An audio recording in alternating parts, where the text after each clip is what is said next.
currencies because all other world countries do business in the U.S. dollar. Yeah, but I mean, you linked me to a very, very informative video by Ray Dalio, was it? Ray Dalio, and he talked about changing world order. Yeah, changing. He talked about the decline of the U.S. empire right now. Yep. It's a very good. You can watch it on YouTube. Yeah, it's a cyclical pattern we're seeing. The British Empire went through it. The Dutch Empire went through it. The U.S. empire is going through it right now. Like we're not. The U.S. is not an empire in the same way that the British were an empire and they had colonies everywhere, but they kind of have a similar thing with their economy everywhere and military bases. We're fighting the war differently now with information. But exactly. So, but we're China, clearly, Russia. we're clearly on the decline. I don't know which currency is going to take over. Ruble. I'm more optimistic of the ruble than the what's the Chinese currency? The yuan. The yuan. I'm more optimistic of the ruble.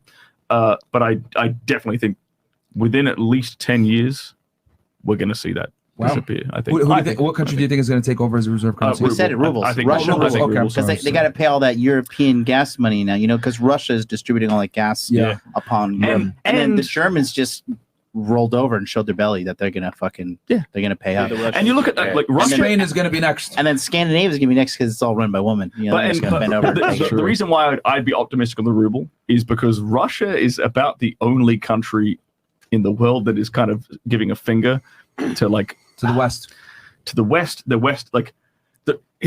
global Homo sapien order. The global Homo agenda, right? Homo sapien order. Yeah. I mean, you look at the reason why. Look at when the Taliban talk about why they cover up their women news reporters on screen. They're like, because we don't want You might think it's an extreme. They'll say these in their own words. You can find quotes of this. They'll say things like, "Well, it might seem like a extreme reaction to you Westerners, but we don't want our women to turn into Cardi B." Yeah. Into your women. We don't. That's literally what they'll say. We don't want our women to turn into your women. So we're going to put a very, very extreme reactionary thing in place. It might seem extreme to you, but for us, it's in line with our culture. And we're going to keep our women safe, in line with our religion, holding moral values, family values, etc. And Russia is very much kind of in line with that. The Middle East and Russia are both kind of in line with this same agenda, I would say. You see, there's a ton of Russians in Dubai right now, for example.